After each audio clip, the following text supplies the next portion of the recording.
जय श्री कृष्णा, जय गंगा मैया। हरि प्रबोधिनी एकादशी 2025 का व्रत कब लें? हरि प्रबोधिनी एकादशी को ही देव उठनी एकादशी कहते हैं। इस व्रत को कब लेना चाहिए, व्रत की पूजा विधि क्या है तथा व्रत की पालना विधि के बारे में आज हम चर्चा करेंगे आपसे। मार्तंड पंचांग तथा वाणीभूषण पंचांग के अनुसार कार्तिक मास शुक्ल पक्ष को यह तिथि 2 दिन पड़ रही है, 1 नवंबर 2025 तथा 2 नवंबर को। अब आपको समझना है कि आपको किस दिन यह व्रत लेना है। एकादशी तिथि 1 नवंबर 2025 को प्रातः 9:10 से प्रारंभ हो जाएगी और वहीं 2 नवंबर को दोपहर 2:30 पर समाप्ति काल है। व्रत पालना आप दोपहर 1 बजे से 3 बजे के मध्य कर सकते हैं। और अब हमें जानना है कि यह व्रत कौन कब ले। गृहस्थी को यह व्रत 1 नवंबर 2025 को लेना चाहिए। वहीं सन्यासियों, विधवा स्त्री, मोक्ष प्राप्ति की इच्छा वाले रखने वालों को यह व्रत 2 नवंबर को लेना चाहिए। किस प्रकार करें भगवान विष्णु की पूजा? सबसे पहले भगवान विष्णु का ध्यान करें।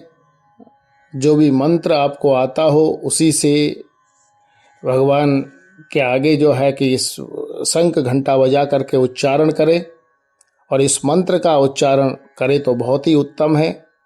उत्तिष्ठोत्तिष्ठ गोविंदा, उत्तिष्ठा गरुड़ध्वजा, उत्तिष्ठो कमलाकांता, त्रैलोक्यम मंगलम कुरु।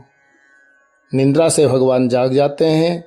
फिर भगवान विष्णु की प्रतिमा या शालिग्राम भगवान को थाली में पुष्प आसन रख करके फिर उनको विराजमान कर दें और फिर 4 बार जल चढ़ाएं।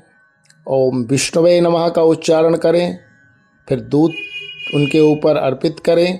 फिर जल चढ़ाएं, फिर दही चढ़ाएं, फिर जल चढ़ाएं, फिर घी चढ़ाएं, फिर जल चढ़ाएं, फिर शहद चढ़ाएं, फिर जो है कि उसके जल चढ़ाएं, शक्कर चढ़ाएं, फिर जल चढ़ाएं और उसके पश्चात पंचामृत से भगवान का स्नान करें और फिर दूध से भगवान का अभिषेक आपको करना है। अगर पुरुषोक्त से कर पाएँ तो बहुत ही उत्तम है। उसमें दूध से आप करते रहें और अगर संभव हो तो 1008 नामों से भी भगवान का अभिषेक आप कर सकते हैं। नहीं तो आप 108 नाम से भगवान का अभिषेक करते रहें। ये सब चीज़ें आपको मेरे दूसरी वीडियो में प्राप्त हो जाएंगी। फिर भगवान के अंग प्रोक्षण करें, वस्त्र पहनाएं, जनेऊ पहनाएं, तिलक लगाएं भगवान को। और अगर शालिग्राम भगवान हैं तो उनको सफ़ेद तिल चढ़ाएं और भगवान विष्णु की प्रतिमा है तो अक्षत चावल चढ़ाएं, पुष्प अर्पित करें, पुष्पमाला अर्पित करें, धूप अर्पित करें और दीप उनको दिखाएं। नैवेद्य भगवान को अर्पण करें, फल, तांबूल, दक्षिणा अर्पित करें।